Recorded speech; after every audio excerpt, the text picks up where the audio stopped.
Relatos compartidos por Diana Colín García.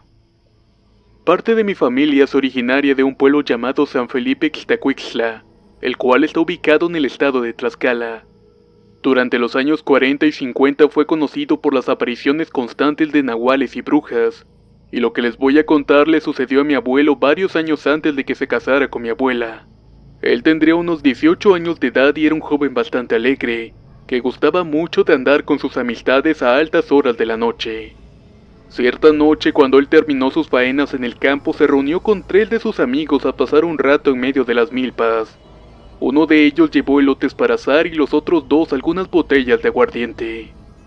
El alcohol pronto se les subió y comenzaron a fanfarronear sobre sus peleas y conquistas amorosas. De repente mi abuelo escuchó un ruido que provenía de entre las milpas.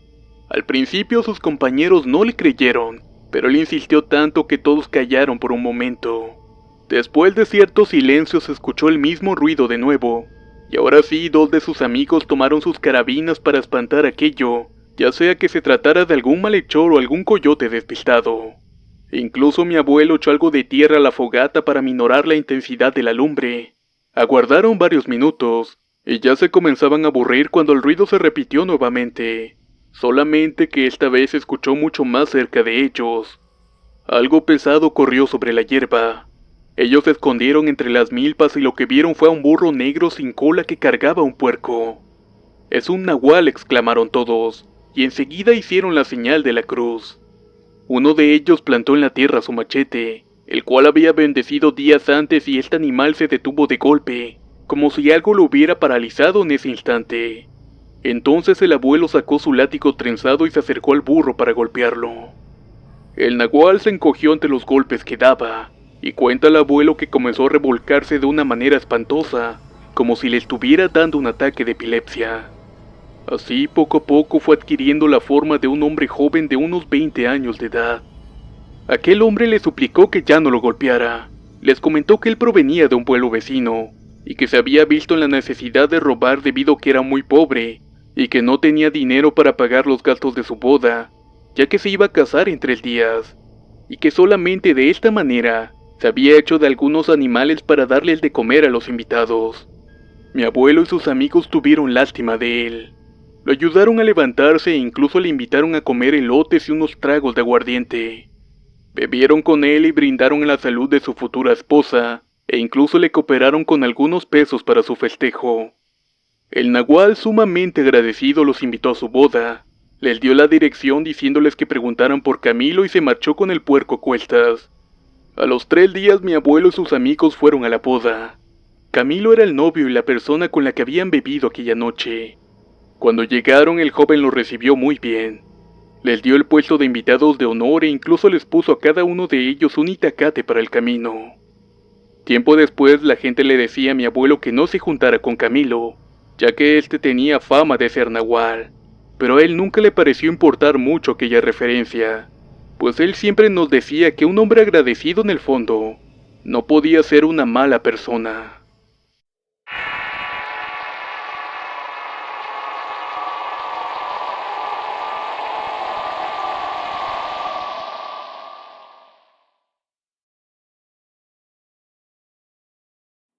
Relato compartido por Víctor. Me llamo Víctor y trabajo en un lugar llamado Santa Fe. A ese lugar entro a trabajar a las 7 de la mañana, por lo cual para que tenga que llegar a mi trabajo, tengo que salir a las 6 de la mañana. Hay 2 caminos para llegar a mi trabajo, uno corto y uno largo. El largo consiste en caminar rodeando un par de colonias y llegar a la parada del bus que me lleva hacia Santa Fe. El camino corto atraviesa un panteón en línea recta entre las tumbas y llega hasta esa misma parada, pero con unos 20 minutos de ahorro de camino.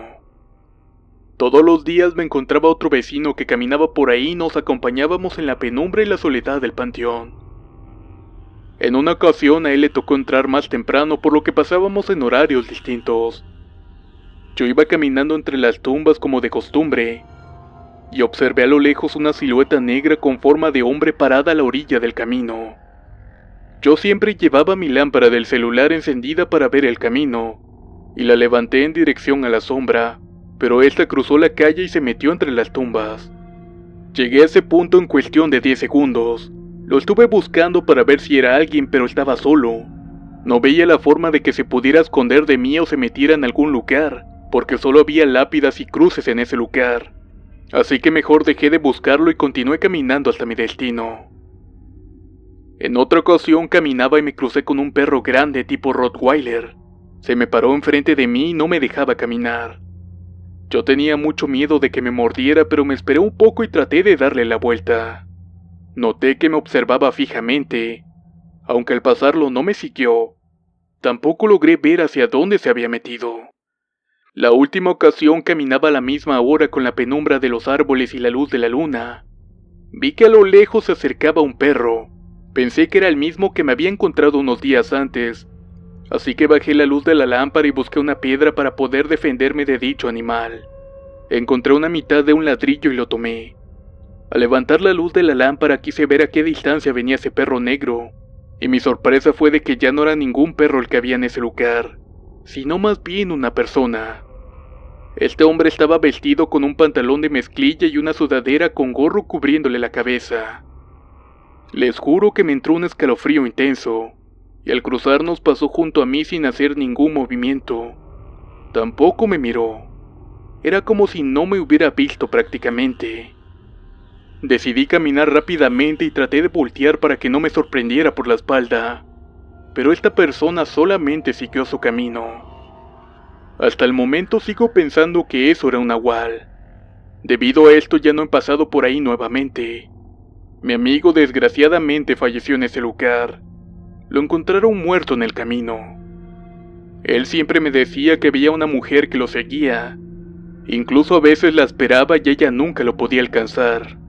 Él en varias ocasiones me preguntaba que si no la había visto, pero afortunadamente nunca me tocó. Supongo que al final sí la encontró de frente y murió de un infarto. Tras su muerte no quise seguir pasando por ese camino para ahorrarme unos minutos. Mejor le daba la vuelta aunque caminara más y me levantara más temprano. Es mucho más seguro hacer eso que volver a caminar en ese panteón.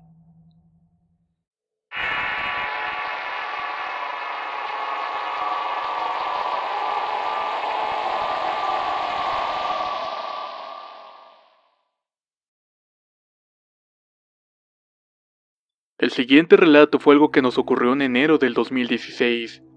Esto nos pasó a mi novio, un amigo, su novia y a mí, por supuesto. Vacacionábamos en el estado de Campeche y visitábamos algunas antiguas ciudades mayas. Mi amigo puso su camioneta y él y mi novio se turnaron para conducir. Llegamos a un lugar llamado Calakmul y esperamos junto con otros excursionistas al guía que nos tenían asignado.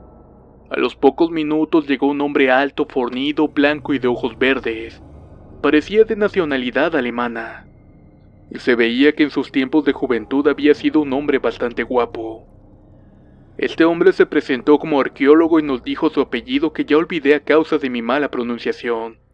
Pero lo recuerdo con facilidad y es que hablaba muy bien el español y además era una persona muy amable. Durante el recorrido aprendimos cosas interesantes sobre aquella antigua ciudad maya. Incluso me pareció que le caímos bien a nuestro guía, pues de todos los visitantes nosotros éramos el grupo que más demostraba interés, y hacíamos múltiples preguntas sobre el lugar. En un receso nos acercamos al guía para convivir con él. Al poco rato este señor nos tuvo la confianza suficiente para platicarnos un poco de su vida. Él era originario de un pequeño pueblo en Austria, y había llegado a México teniendo algunos meses de vida puesto que sus padres habían huido del régimen nazi. Al crecer se casó con una mujer originaria de Yucatán. Ella tenía un postdoctorado y daba clases a estudiantes de posgrado en la Universidad Autónoma de aquel estado. A pesar de sus estudios, ella nunca había renegado de sus raíces. Incluso lo había introducido tanto ella que el hombre decía que se sentía más maya que austriaco. Después de una larga charla, mi novio se atrevió a preguntarle qué era lo que no le gustaba de México. Y aquel hombre nos respondió sin dudar que era el poco cuidado que le daba el gobierno a las zonas arqueológicas, ya que existe mucho saqueo en ellas. También nos contó que él y un grupo de personas hacían todo lo posible por enfrentar el robo de piezas prehispánicas, incluso llegando a niveles increíbles, pero que al final todo valía la pena. Cuando terminamos el recorrido nos despedimos del guía y nos apresuramos a subir a la camioneta. Queríamos regresar a nuestro hotel antes de que oscureciera, no porque tuviéramos miedo, sino porque el lugar se encontraba rodeado de selva, y no estábamos muy familiarizados con el camino de regreso.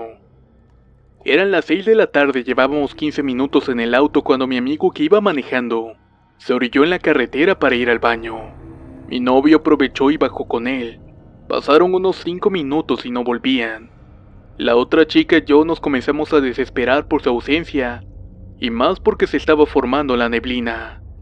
Y en eso los vimos llegar. Mi novio llevaba una piedra entre sus manos que medía aproximadamente unos 20 centímetros. Subieron y la pude ver con más detenimiento. Era una roca que simulaba una persona hincada con la cabeza más grande que el cuerpo. No sabría decir si hacía alusión a un enano o a un niño, pero sí era bastante peculiar.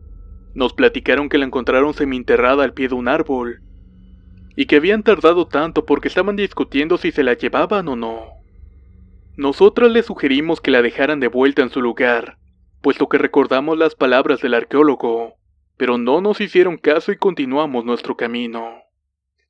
Había pasado media hora y la neblina no era espesa, pero tenían que conducir con cuidado para evitar algún accidente. En ese momento mi amigo iba conduciendo y mi novio iba en el asiento del copiloto. La novia de mi amigo iba contemplando el paisaje cuando de repente me señaló hacia la parte trasera de la camioneta. ¿Viste?, me preguntó. Yo le respondí que no y trataba de ver hacia donde ella señalaba. Había un animal por ahí, agregó. Yo no veía nada, así que la chica no insistió. Sin embargo, después de unos escasos minutos observé algo que avanzaba rápidamente entre la neblina.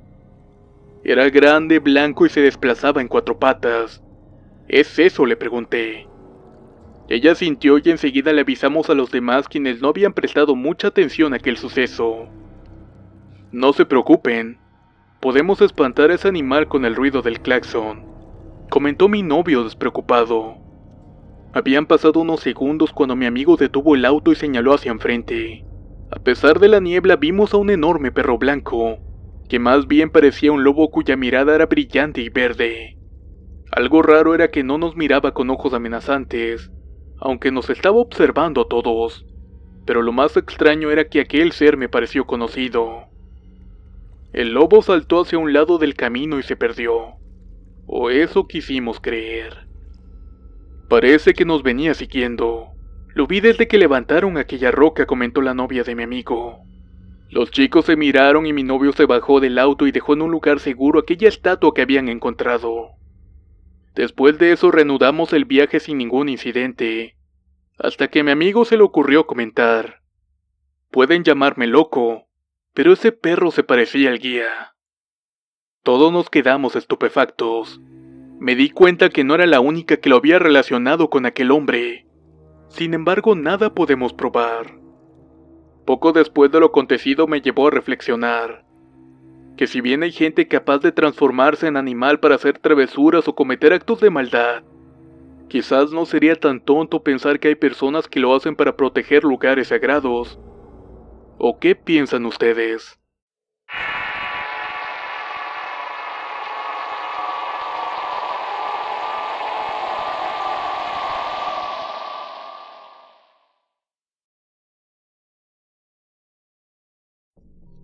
Este relato le sucedió a mi bisabuelo, que en paz descanse. Él era originario del pueblo de San Felipe Ixtacuixtla, ubicado en el estado de Tlaxcala, el cual quedaba como un día de camino de una ranchería llamada La Rosita, y cabe destacar que esto ocurrió por los años 40. La Rosita pertenecía a un hombre muy rico llamado Don Tomás, de quien en vida se sospechaba que había sido un nahual, pero nunca se le pudo comprobar. Lo que era indudable es que esta persona había tenido un carácter déspota y agresivo, y cuando murió la gente solo fue para acompañar a la esposa y a los hijos porque estos habían sido siempre buenas personas. El bisabuelo era amigo de uno de ellos y asistió al funeral con la bisabuela y su hijo mayor.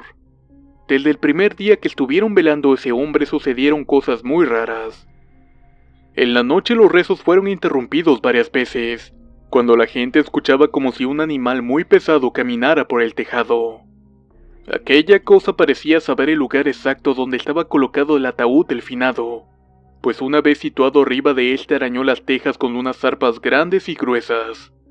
La gente estaba asustada. Las mujeres se dedicaron a rezar mientras 4 hombres colocaron escaleras, se armaron con su machete y se apresuraron a subir. Entre estos hombres estaba el bisabuelo. Él cuenta que cuando llegaron al tejado se sorprendieron de no ver nada. Aquella cosa había desaparecido y a juzgar por el peso que describían, era imposible que hubiera saltado sin hacer ruido. Cuando bajaron, la gente se había congregado en torno a ellos para pedirle noticias sobre lo ocurrido.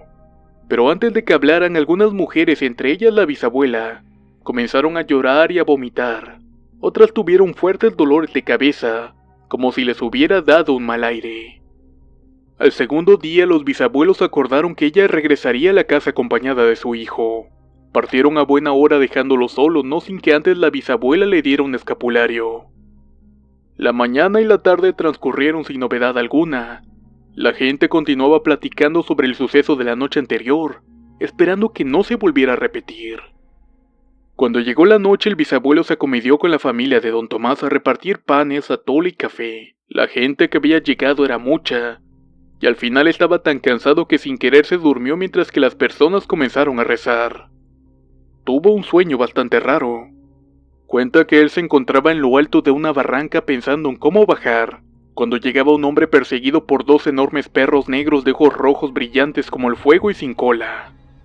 El hombre suplicaba a gritos mientras le decía a aquellos seres que lo dejaran en paz, que él ya no era uno de los suyos, pero los perros no le hacían caso y lo despedazaban. El bisabuelo se despertó espantado. Aquel sueño le había parecido bastante vívido, pero se tranquilizó al ver que ya era de día. Sin embargo, estaba muy equivocado al pensar que todo transcurriría con calma, pues al ir a la parte del patio donde estaba la gente congregada para desayunar, encontró a los visitantes consternados. Es necesario aclarar que a aquel funeral habían asistido más de 200 personas, y que mientras unos rezaban en el cuarto y los pasillos donde velaban a Tomás, otros cuantos se dormían a la intemperie. El bisabuelo se había quedado profundamente dormido en uno de los pasillos, por eso no se había dado cuenta que un burro negro había ido en la madrugada a pisar a la gente que dormía en los patios. Después de aquel acontecimiento, muchas personas se retiraron, incluso presionaron a la familia para que enterraran cuanto antes al difunto. Pero la viuda les contestó que el sacerdote estaba renuente para oficiar la misa para su marido, dada su famosa fama de nahual. Pero todo esto era cuestión de tiempo, puesto que sus hijos estaban convenciéndola de que cambiara de parecer. Lo único que retuvo a las personas fue que uno de los hijos de don Tomás llegó con la noticia de que el cura por fin había accedido, y que el día siguiente los esperaba para darle cristiana sepultura al fallecido.